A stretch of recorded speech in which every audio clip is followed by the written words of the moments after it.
This is always my analogy when people are like, well, what if I make the wrong decision? What if I go the wrong place? I can make it from my house to here in the recording studio a million different ways. And maybe the Lord has the most direct one, but because we have free will, we can choose to take a left at that light instead of the right that maybe he would have given us the perfect unobstructed way. But like, he's not a controlling God. And so he allows us to make those choices. And so even if you feel like you took the wrong turn, like there's a way back. Welcome to Creating Our Holy Home. I'm your host, Jillian Hofer, and I am so excited to be speaking to the Catholic moms, the Catholic wives, the Catholic women who are trying to bring their families to heaven one small intentional thing at a time. I feel like sometimes I make the word discernment into this like big, scary thing where there is a clear right answer and a wrong answer that God has in store. And if I discern it incorrectly, then I'm wrong. And that's not good. And I'm not following God's will. That is, of course, pretty scrupulous and something I'm working on. But I know a lot of other women that I've spoken to that like the concept of discernment seems huge and scary.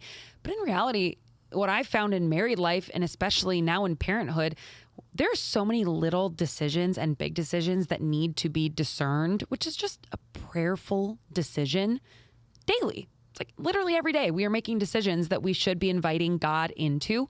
And so I wanted to have a conversation with someone who I thought was really, really good at that discernment process, not only individually, but also with their spouse. Because in reality, like, you have to be discerning things together when you have united yourselves in marriage.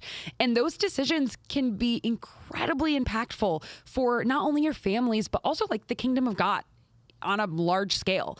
So I'm so excited that I got to bring on a perfect person for this conversation, not only because of who she is, but also she's one of my very best friends. So it was a joy to speak with her. Julia Eckrich is joining me today. She and her husband, Andrew, they're just a yes couple. Like, they say yes to seemingly everything. But in my mind, I knew they can't say yes to everything. Like, they have to discern a lot about what they want to say yes to and what they want to say no to. So in today's conversation, Julia shares a lot about how she individually discerns things and how she and her husband, Andrew, discern things together. The way that they approach this is so practical and prayerful. And it is literally a process that I think any of us could very easily bring into our own lives, no matter what your spirituality or your personality is, or the same of your spouse. But it's a wonderful conversation. I can't wait for you to hear it. Julia Eckrich is the Director of Youth and Young Adult Ministry at Our Lady of Grace Catholic Church in Noblesville, Indiana. She's been dedicating the past decade of her life to the service of youth ministry, and she's an incredible youth minister, having worked with her in a volunteer capacity for the past 3-4 years. Like I said, she and her husband, Andrew, are a wonderful couple. They love traveling and singing and playing music and teaching their cute Dalmatian Murphy tricks, and also they are foster parents. So they have so many big things that they need to discern on a daily basis for both their ministry, but also for their family and the fostering that they are a part of. So I am so excited for you to hear this conversation, and I hope that you get as much joy and clarity out of it as I did.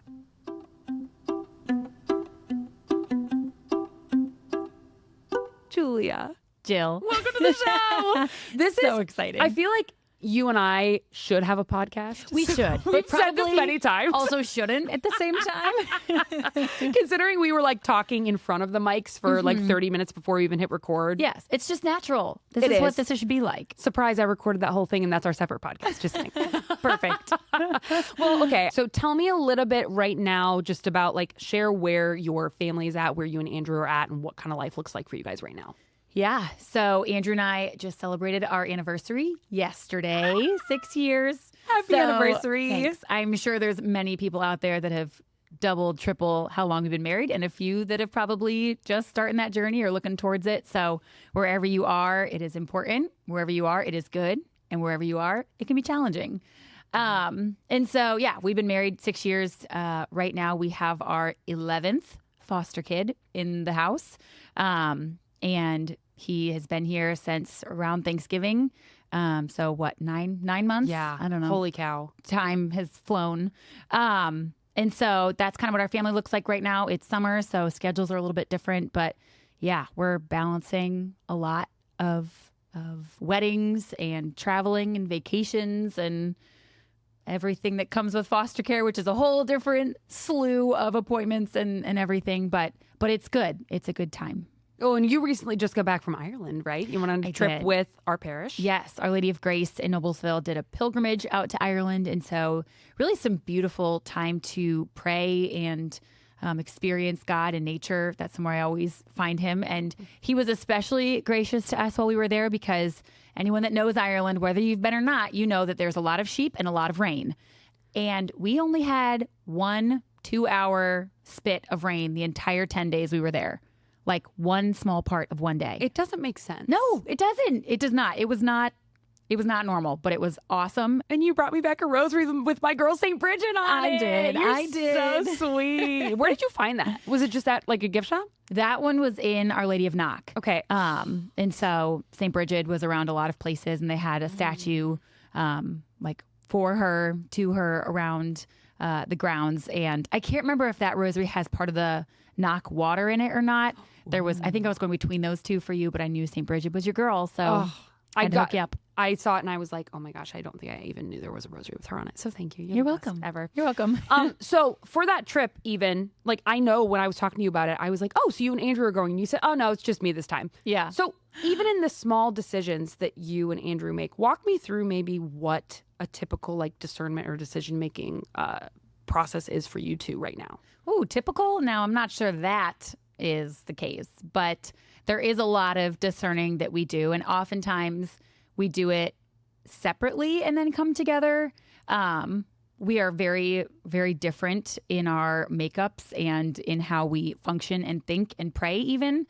That I'm very much an external processor. So a lot of the times, some of the ways that I'm discerning is in conversations or with my spiritual director, or it's in journaling or, quiet moments when I can force myself to go to the chapel, and it's a good thing. But Andrew is very introspective and needs a lot of time to sit with something. So I know with him, I can't ask something and expect an answer right away with almost anything, unless it's like, where are we going to dinner? Then it's probably pizza.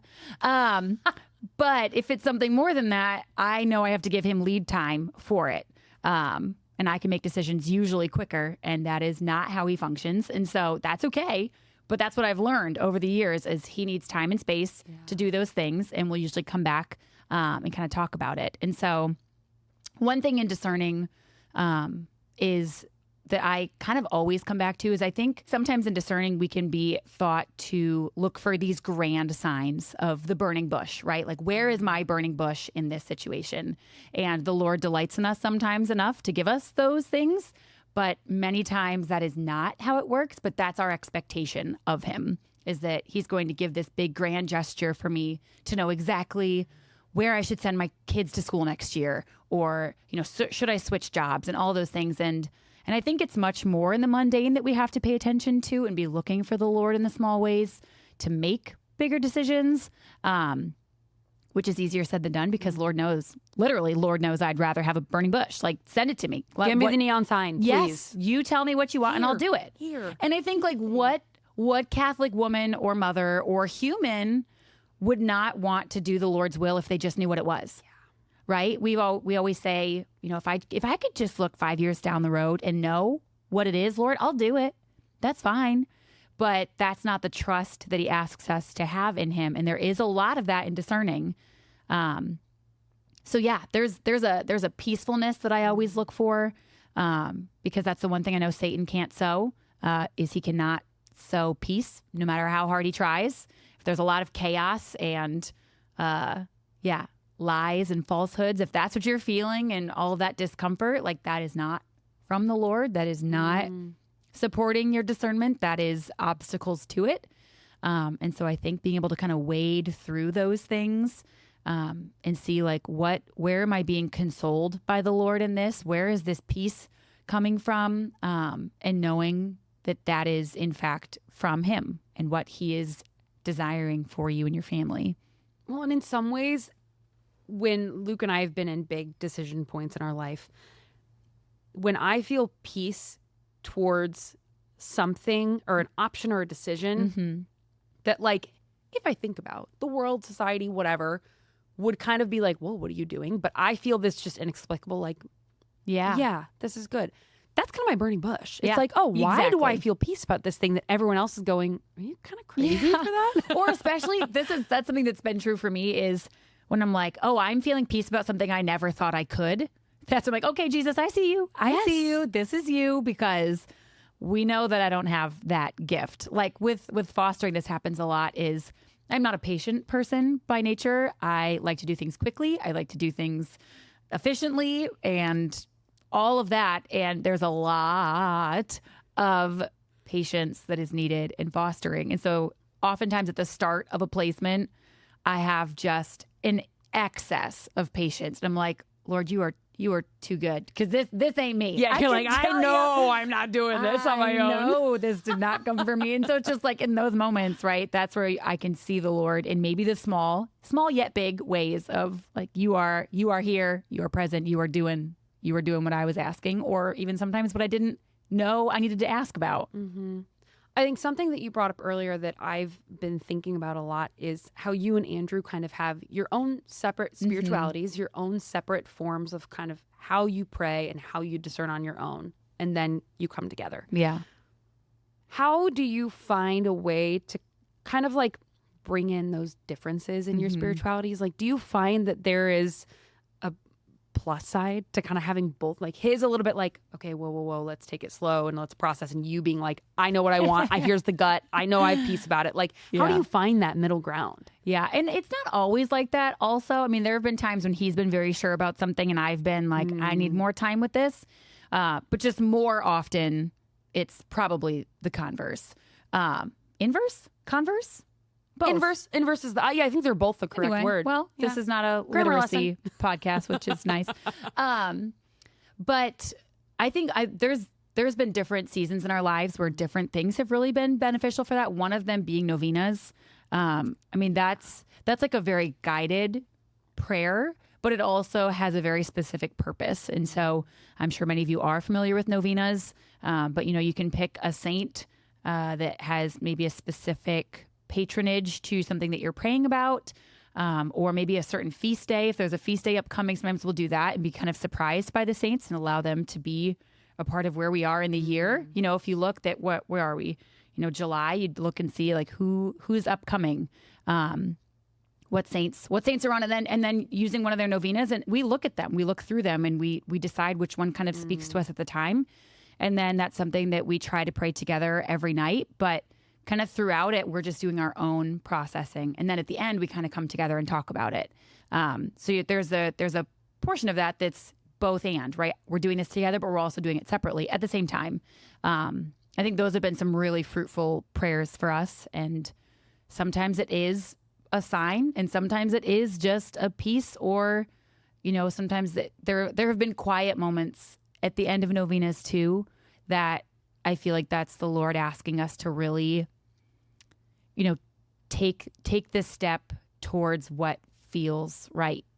And that usually pans out, right? That he guides us on our steps. My spiritual director one time said, you don't need to know the whole path. You just need to know the next step. And that has been something really reassuring to me as someone that likes to see the full picture. It's like, okay, what is the next step? What is one thing that I feel like I can do in this discerning or in this process or in this decision that's like toward the goal or toward where we're feeling about it? So I think about that a lot, that usually the Holy Spirit really can only like guide and give you peace if you take some sort of action. Yes, first. Absolutely. You have to. Yes. And that's the thing is there's a Ignatian spirituality that I really like. I'm a details person. If that hasn't come across yet, you might figure that out. But the Ignatian discernment process is like a very detail oriented way of looking at discerning. So if you are a details person, it's super helpful. Or if you're very indecisive, it gives just kind of like firm boundaries in a good way of guiding you towards a decision. Because it kind of talks about there's three like themes or three times where you can discern, which is one of them where you're like, yep, that's it. I know it. Sign on the dotted line. I'm in. That's what the Lord is saying. I'm good. The second discernment is you're between two things that, should I stay at my current job? Should I change jobs? Or a third one where there's just absolutely nothing. And I think sometimes we find ourselves in that third category and we're like, well, now what? And so that's what Ignatius of Loyola does, is he kind of walks you through that. It's like, okay, if you're feeling nothing, you're hearing nothing, you feel completely at a loss. What's next? And what can you do there? And so, one of those things, kind of, we've been talking about it, right? Peacefulness, but he refers to it as consolation and desolation. And so, like, if you're in this time of desolation, right, you're feeling anxious, you're spiritually drained. How many of you have felt that? I'm raising my hand. Like, you've been in that time, but oftentimes we are the ones that have given up in that moment to put ourselves in desolation. Thanks, spiritual director. He told me that too. You said, how dare you? He's like, Julia, come on now. He's like, what have you been doing, to like boost back in your prayer life? And I'm like, well, Father, and he's like, it's you. You're the desolation. You're causing this me. right now. Hi. Yes, I'm the problem. So there's parts of that, but like, what saint hasn't had their moments of darkness? I mean, I am constantly reassured by Mother Teresa of Calcutta, who wasn't it like 40 or 50 years of darkness? Yes. Literally decades. Just like, imagine the good she did in the world without feeling like she was close to the Lord. And so, like, that's part of it too. Like, if you're in this place of desolation, if you feel that, if your kids have been not listening and they're throwing things all over the house and you haven't showered in 5 days and you don't feel supported and you don't know what's going on, like, part of that is probably fixable, but part of that is also life. Like, there's things that we have to work through in those moments, in the messiness, and might feel like you have no energy for faith. But just like a diet, right? You start a diet and you get 1 day off the diet, but then if you get back on track, you're good. But if you get 2 weeks off the diet, now you're eating sleeves of cookies for dinner and it's no fun. Tastes good in the moment. Doesn't feel good later. Right? But like, same thing with prayer. Like, if we get off of our routine, it's so much harder to come back to it. And I'm preaching to the choir. That's the same for me. If I get off of what I try to do, it's harder for me to bring it back. And so in these times of desolation, we're looking for the Lord to console in that. And where is he bringing that consolation in the midst of the chaos? And that can be hard to look for when we're so caught up in all of that. But I mean, that could even be the prayers like, Lord, help me find your consolation in this. Help me find your peace. Holy Spirit, the comforter, what we know of is the Holy Spirit. Like, be with me, comfort my darn children sometimes, let give them what they need in this moment, in this day, for us to kind of keep going.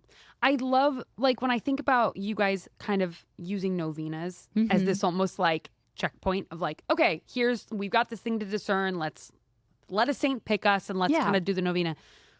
That's it's so smart to do it that way, because then you have 9 days where you are turning to the Lord first before you are going and two flawed humans trying to make a decision together. Because I know something that I fall into a lot is, I'm an external processor too. Shocker. Hello, we're friends. What? Why are we friends? That's crazy. I go to people first. And I can't tell you how many times in my life when I am at a big decision point, it hits me that I'm like, oh my gosh, the reason I still don't feel peace about this 3 weeks later and I'm toiling over this is because I've gone to 20 people and I have not gone to God yet and actually been like, okay, God, what do you want me to do? And it's like, you have to go to God before you're going to go to the other people, even your spouse. Yeah. And even in that, it's like, it needs to be more than just like, God, what do you want from me? Move on. Like, you need to be sitting with that in prayer, whether that's silence, whether that's music, whether that's scripture, journaling, whatever it is, that we need to set aside the time, which is so hard to do. I mean, schedules are busy. Do you get up earlier? Well, you went to bed late because this was happening, or the kids were up all night with a fever, whatever it is. That novenas, to me, set the time aside. Like, I have to do this today. I have, and it might only be 5 or 7 minutes, but like,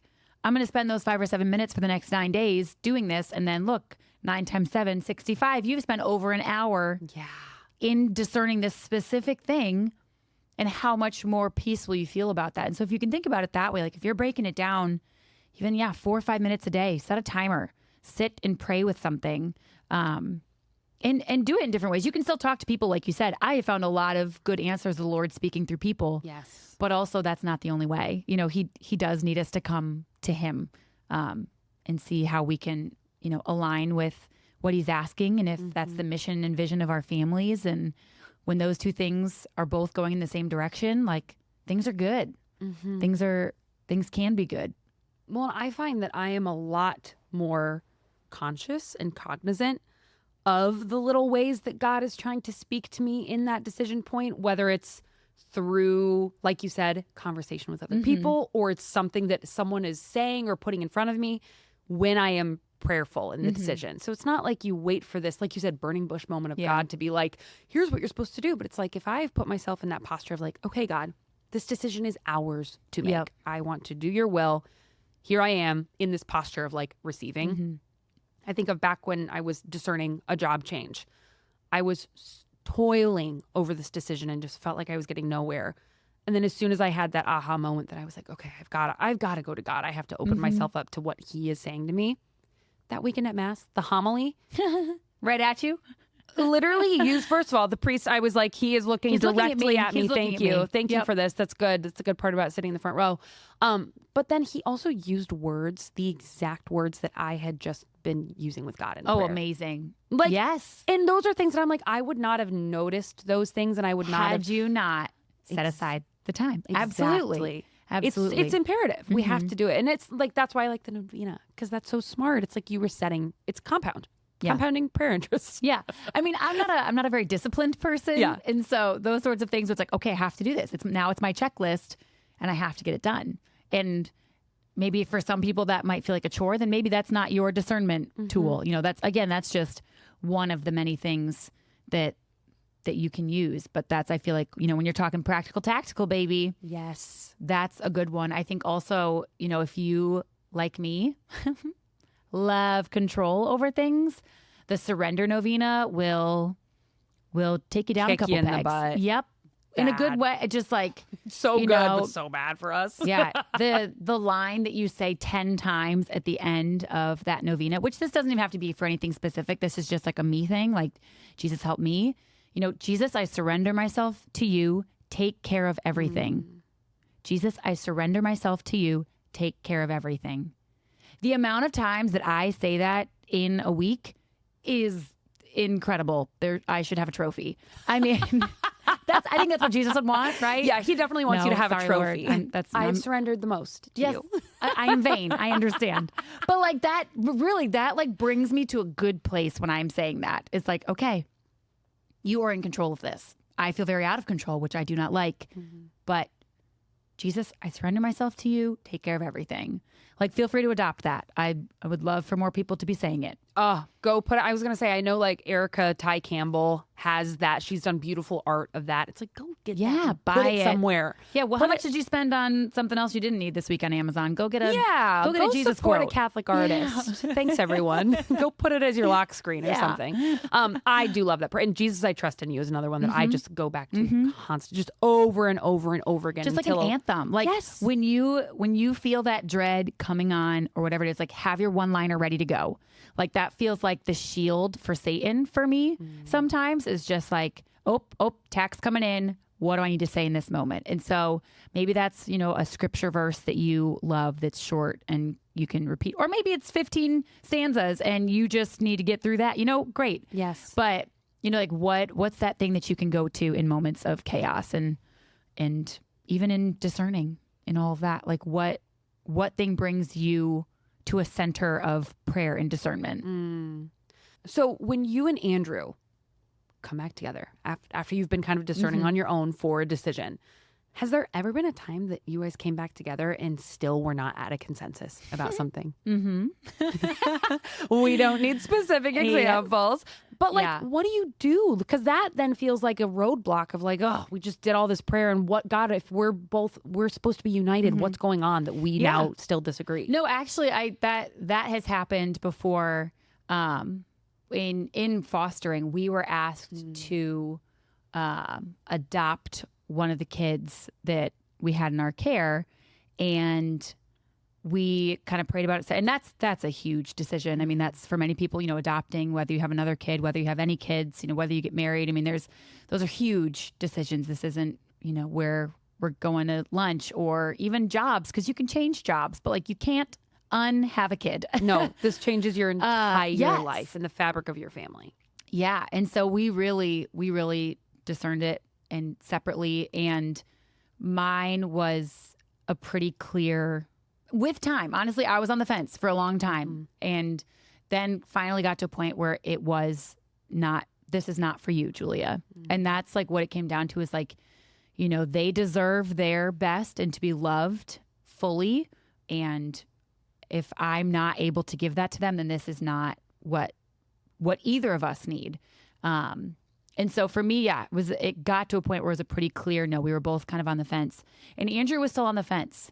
And he wasn't sure. And I said, okay, so there's one of two things here. One of us is going to change our minds. Well, maybe that's it. One of us is going to change our minds. That is it. It's like, that's how it's going to have to be. And so during that time, I prayed to the Lord. I was like, you know what, Lord, you have changed my heart many times in things that I have told you no to or yes to. And if you desire this of me, you will change my heart again. I mean, in scripture, it's harden not my heart. We hear it. And so I said that. I was like, Lord, I trust you. If you want me to adopt this child, change my heart. Help me to want it. Help me to do what you need me to do. And I just figured, yeah, one of us will change our minds. Either Andrew will realize that maybe this isn't it, or I will realize that maybe it is. And we did end up coming to the same decision that this was not right for our family, which was very tough. I mean, it didn't mean that it wasn't sad and it wasn't going to be hard to let them go and move on. But there was, I felt a very, almost like a strange piece, which is maybe an oxymoron to put those two things together. But it's like this, that's not what I thought. I mean, I would have thought, yes, this is it. This is all in. Like I'm in for this forever. And so in some ways that kind of surprised me too. And so we ended up in the same place, but it was longer. It was a longer discernment, and it was a continual conversation of, hey, where are you? How are you feeling? And I did it. I was just very honest. I said, you know what? I feel decided, but I'm going to continue to pray for the Lord to change my heart if that's what he wants. And then that, I just that's what I kept saying. I was like, he'll do it. If he wants it, he'll do it. Jesus, I trust in you. I do. Literally surrender everything. That's what you did. You're like, even the decision that I think has been made prayerfully, I even surrender that. I was like, maybe I was wrong. Maybe I missed it. And I think that too is like to be open to it. Like I felt a peace in that. But again, I remember there was a time when I adamantly said I was not taking a new job. I was like, I'm not doing it. This is not what I want. I asked the Lord for an outlandish sign, and then I avoided looking for it. I mean, that's what I literally... Aren't we hilarious? I did. We'll give the very short version of this is like, I told the Lord, I will go do this job if I find a 4-leaf clover. And then you want to know what I did? Never looked at the ground. Because I was like, if I don't find one, I don't have to take my job. Funny. So this is me controlling the Lord, of course. You'll find how sassy I am, and our relationship is beautiful. But I just like, I'm not doing it, Lord. I don't want to. And so I'm going to give you something that you can't do, right? Tell the Lord what your plans are for him. And so this was in college when I had done this. So it was naive, Julia, right? We can say that's so far behind me. And then I was dating Andrew at the time, and I hadn't told anybody about this. And I was like, all right, so, I told the Lord this thing. I really don't want to do it, and I don't want this job. And I told him if I found 4-leaf clover, I would go do it, but I'm just not looking because I don't want it. And he just kind of stopped, and he looks, and he's like, Julia, look at my shirt. The man was wearing a 4-leaf clover. Like, come on. And so, of course, I'm also like, Lord, that's not it. That's not what I meant. So I continued to ignore the Lord, and it goes on and on. But anyway, oh my gosh, he got me to the job, and I've now been working in youth ministry for 10 years, and it's been the greatest blessing. But I was bucking at that for the longest time. So I'm obsessed with God being like, fine, if you won't look at the ground here, I'm going to put the shirt on the hunk of a man that you want to marry so that you have to look at this sign that you asked for. Isn't that so? Really, like, talk about burning bushes. They do appear in the form of 4-leaf clover shirts. But So funny. But I mean, that's also like you tell the Lord what your plan is and he'll get you on the right track if you are actually actively pursuing it. And if you mean it when you say, Lord, I want to do what you want me to do, you'll get there. Like just know that. Like you will get there. It may not be in the timeline that you want. That has happened to me many times. I have said, Lord, by this time, I want this thing. No, of course not. But in his time, it will come, which doesn't mean that it's not tough in the midst of all of that. But you'll get there and it will be good and it will be okay and it will be right. It's such a good reminder. I get so scrupulous in big decisions, especially ones that impact my family, where I get so scared that I will make the wrong decision and disappoint God. Yeah. Which I'm like, that's literally not possible. And Luke, my husband, does a wonderful job of being like, whatever decision that we make prayerfully, God will make it the right one. Even if it's the wrong one, God will make it the right one by either correcting our path or he will make good out of this decision that we've made as long as we open ourselves up to him. That's like right now in Indianapolis, traffic is insane because there's construction on everywhere. Everywhere. I don't think anyone talked to each other when they said, let's destroy the city. But they did it. So this is always my analogy when people are like, well, what if I make the wrong decision? What if I go the wrong place? It's like, I can make it from my house to here in the recording studio a million different ways. And maybe the Lord has the most direct one that he has offered. But because we have free will, we can choose to take a left at that light instead of the right that maybe he would have, given us the perfect unobstructed way. But like, he's not a controlling God. And so he allows us to make those choices. And so even in those desolation points, when I was talking about that earlier, he's not giving that to you. He's allowing it though. And that's when we start to course correct back onto the more direct route. But who hasn't felt like they've been on a detour in their life before? But you still end up in the same place. And so even if you feel like you took the wrong turn, like there's a way back and you can get back on track and you can get there. And at least, and thinking about that for me in relation to prayer even is, like I said, if I get out of my routine, it takes me a long time to turn it back and get back on track. That's something that Andrew and I do every day because he's usually up and out pretty early and I have a more flexible schedule and I'm often working in the evenings and weekends with youth ministry. It's like before he leaves, he will come over and like half wake me up, which sometimes it's foggier than others. But we will like say a Hail Mary together to start our day. Mary's been very important in our relationship and in bringing us closer to the Lord and to each other. And so we, start our days asking for her to intercede for us. And then we invoke some saints that have been recently on our minds, our hearts in our journey. And so, like I said, sometimes it's a little more foggy. I might be a little bit more sleepy, but it's a Hail Mary. And then, Saint Cecilia, pray for us. Saint Michael, pray for us. And we'll do a couple of those. And then sometimes I go back to bed. Sometimes I have a good day. But like that is something that we have put firmly in our routine, that no matter what we're doing or what time it is, really, that is a part of it. And so maybe for you, that's bedtime. Do you guys go to bed at the same time? Do you eat lunch at the same time? Maybe one of you works night shift. When do you cross? What small things can you do? And again, I think this can change over time. I think that sometimes we say, like, this may not be what Andrew and I do next year. Who knows? Maybe we change it, but set small goals. Say the next 3 months, we're going to do this one thing, or, in Advent, we're going to do this thing, and allow that to change with the season. And that's okay. But, stick to it while you have it. And allow that to be something that you work towards. I know one time we did, I think it was October, because that's the month of the rosary, right? We did 4 decades on our own throughout the day. And then before we went to bed, we finished the rosary together. Oh, that's smart. Right? Just like, because do we have time to do a rosary together every day? It doesn't always feel like it. Like we might actually have 20 minutes, but we're doing a million other things. But it's like, could we take those 5-7 minutes right before bed to finish this together? Yes. So like thinking of things like that, like what is something that matters a lot to your family, right? Novenas. Is it the rosary? Is it the Divine Mercy Chaplet? Is it, a slew of other things? But is it even journaling, right? Is it journaling? Set a timer at night and journal separately. I don't know. Sing praise music together. We've got so many things here to bring us to the Lord that we just need to do. And I think when you do it as a couple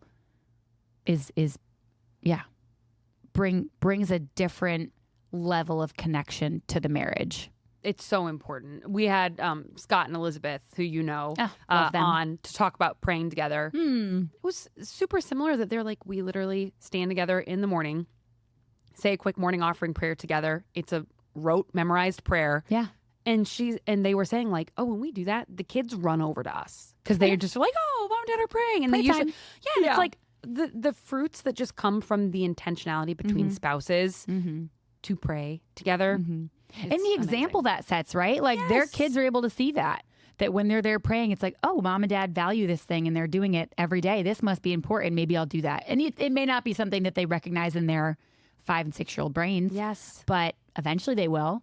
And that's, I think, something for me too. Like I grew up seeing that with my family. And even in discernment, golly, you ask my mom anything and she's like, well, did you pray about it? Like, Mom, I just wanted to know, should I wear the blue or the red shoes? You're like, it's really not that deep this time. She's like, wear them both. That'd be the Sacred Heart of Jesus. I don't know. She absolutely would say that. She hasn't said that, but she would. You know what? Tomorrow I'm going to try to wear 2 different shoes. I'll call her and see what she says. But I mean, really, it's almost a joke, but it's true. Like, have you prayed about it? Even this is interesting. When I was in high school, I was asked to be on a retreat team, and it was the same weekend as our homecoming. And my parents did not decide for me. They did not say, you have to do the retreat. They didn't say, you should go have fun. They said, well, we want you to make the choice and we will support whatever you do. And I was like, don't put that on me. And you're like, oh, actually, I want you to tell me what to do. I'm confused. Tell me that I don't have to go to the retreat so I can wear this cool dress. But they did. I mean, discernment started there to say like, okay, well, what is needed here? And I was like, well, there'll be more dances that I can go to, or my friends and I can get dressed up and go to dinner and, dance in the basement after. But, this retreat happens once a year and these confirmation students need me. And that's how I felt. And so I went on the retreat and it was awesome. But I think that like what examples have you seen in your life that really stick out to you? I would point to those for your discernment. If you have someone that you look up to in faith, maybe that's your parents, maybe that's a friend, maybe that is a spiritual director, maybe that's Jill Hofer, No, it certainly should not be. No, there are things. But like what have they done that have really stood out to you in their discernment? And then how can you bring that into your own life? Oh, it's so good. Okay, I want to talk about, before we wrap up, there, obviously for you and Andrew, I say that you're a yes couple. I know that you have to say no to things sometimes. We do. So are there ever seasons of life that you guys look at everything on your plate and go like, okay, all right, we got to pump the brakes and figure out, like, rediscern almost like what we've said yes to? Oh, literally all the time, Jill. That is what Andrew said to me 2 days ago. I imagine he's usually the one driving it. I don't know why I feel that way. But to say that is that one of us, me, loves to say yes. I mean, I grew up in a yes household too. Yes. Like, we just always did it all. But yes, I love to say yes to things. Andrew is a little bit more cognizant of our calendar and our commitments, which is a good balance for us. And so he just, 2 days ago said, like, we need to sit down and look at our commitments again before the year starts. Because for us, our year often goes with the school year because that's what the ministry year is. Yep. And he helps with our middle school nights, and I run lots of things. So he's like, where are we putting our time and our talents and our treasures, and where are we able to serve? That's something that we kind of always ask as a family, is like, how are we serving each other and the church and others? And then, what deep joy can we bring in that? And those are two things that like really run our like decision making. And so, 2 days ago, wow, can't get that story out apparently. 2 days ago, he said, we need to sit down, go through all these things. And so we are going out to dinner, like getting out of the house, getting a babysitter, and sitting down, and it's like a working dinner because it's fun. We're getting good food, but then also we can sit and talk through everything. And so we look through, what does our calendar look like for the next few months? What days do we have to be sure things are set up and planned? Maybe that's a babysitter, maybe that's a budget conversation, or, hey, we're doing this trip here, so we have to make sure that we're setting this aside, and who's watching the dog, that sort of a thing. But also deeper into that is, right, what ministries is Andrew volunteering with this year? And he was asked to be a cross-country coach this year. And it's like, can we say yes to that? It's only for these few months. And if and when do we open our home for another foster child? Because we usually have 2, and right now we have 1. And so do we add that in? And what ages? And there's just a lot to constantly look at. But I think the reevaluating is necessary, and it's also okay. Because I think sometimes when we commit to something, we feel like we are bringing this to the grave. Like, I have said that I will help. Yes. Like, I have said that I will help run VBS, and I can't do one more summer. Yep. That I don't think anyone wants a burned out volunteer in that. And so, like, if that's you, then let them know that, hey, you need to take a step back, or you need a different role. And whatever that is, that you serving others and finding time to serve your family is also important. If you don't have time to eat dinner ever, or you're realizing you're gone every night of the week and you're not even eating healthy, like, that's important too. Like, there is an element, I hesitate to say selfishness, but like, there is a time where you have to be sure you're focusing on your marriage and your family, and that you're not being overrun by everything else that's being asked of you. Because I would imagine you have many gifts and strengths and talents, and other people recognize those, and they want to capitalize on them, even if they're for good things. Yes.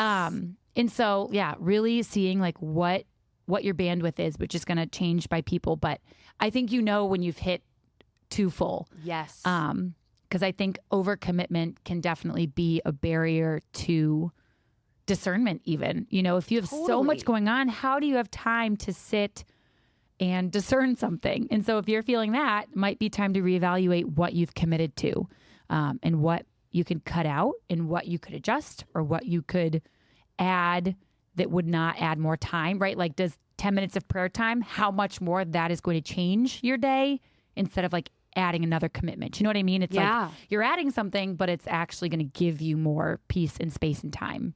Well, and how many of those things are using your true God-given gifts and charisms that give you energy? Not everything you commit to is going to give you energy all the time. And there are some things that you should do, and you do it out of obligation in a sense.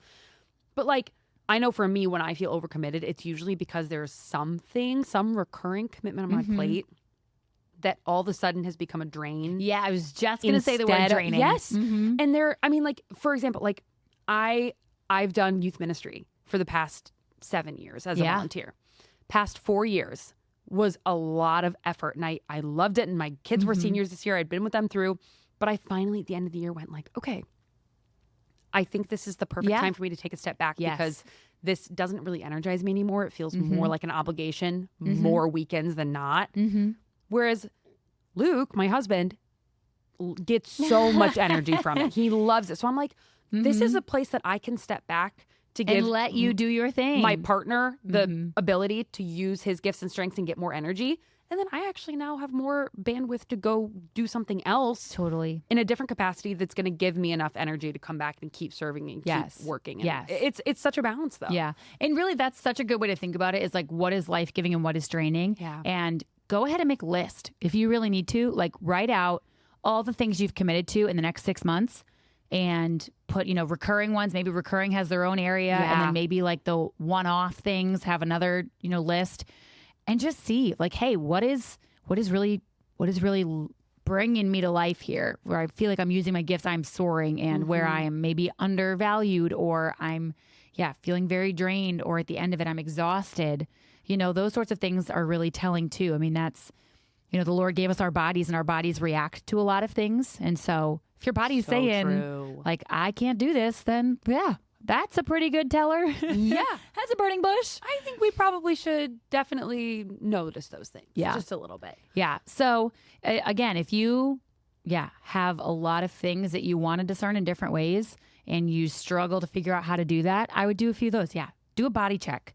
do a spouse check and a calendar check and read the Ignatian discernment if you really want, some more concrete things. But I think in all of the discerning things is that it's not just a you decision, especially if you are in a marriage. If you're not in a marriage, it's still not a you thing. It's a you and God thing. And if you are, then it's you and God and your spouse and your kids if you have them. And I know we all had those like cheesy stickers from some conference back in the day that was like joy, Jesus, others, you. Yes. Right? But the sentiment is actually so true that like you should love, honor, and consult the Lord above everything. Then you should love, honor, and support your spouse next, and then your kids, and then your friends, and then yourself. I think when we have certain things in balance, everything just starts to work a little bit better. And I can tell when I'm out of balance, when I have said, no, this is me. I need to do this for me. I've got this. I've put myself first. Then all the things get wonky. Yes. And so though it's a cheesy sticker, maybe go on, Redbubble and order yourself a joy sticker. You know what? To remind we all you. need a little. Look, a little I'm more apparently joy. on the cheesy train today. I love it though. I'm like, let's just go support Catholic artists, everyone. Go buy a joy sticker from someone who's a small business. Why not? You should do that. Why not? You're a joy, as always. What a perfect segue, right?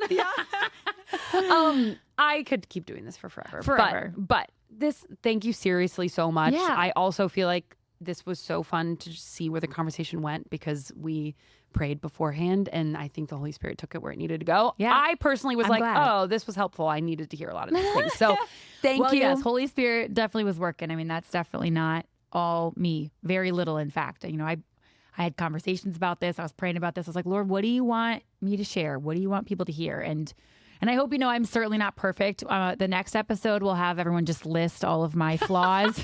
Just kidding. No, we certainly will not. No, we will not. Maybe we'll do a fact check though. Yeah. No, but I do think sometimes when you hear people talking about things, and even if it's insightful or it just sounds like, wow, they're so holy, like we're all sinners, right? Like Yes. I have so many things that I could fix in my life and all of that. And so can you. So like I am by no means perfect. And I just want you to hear that too, that we can all be striving for heaven together. That is literally the point of this show. There no you one's go. perfect and we're all doing it together, Exactly. baby. Let's but do I it. hope something helped.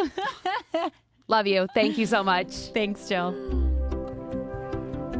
Thank you so much for joining us on this episode of Creating Our Holy Home. This show is sponsored by Catholic home goods brand, Our Holy Home. And we'd love to offer you 15% off your first order. So head over to ourholyhome.com and use the code podcast at checkout. For more sustainable practices and tips to get your family to heaven, subscribe to our email list at ourholyhome.com/subscribe. We'll be praying for you and your families this week, and we will be back very soon with more.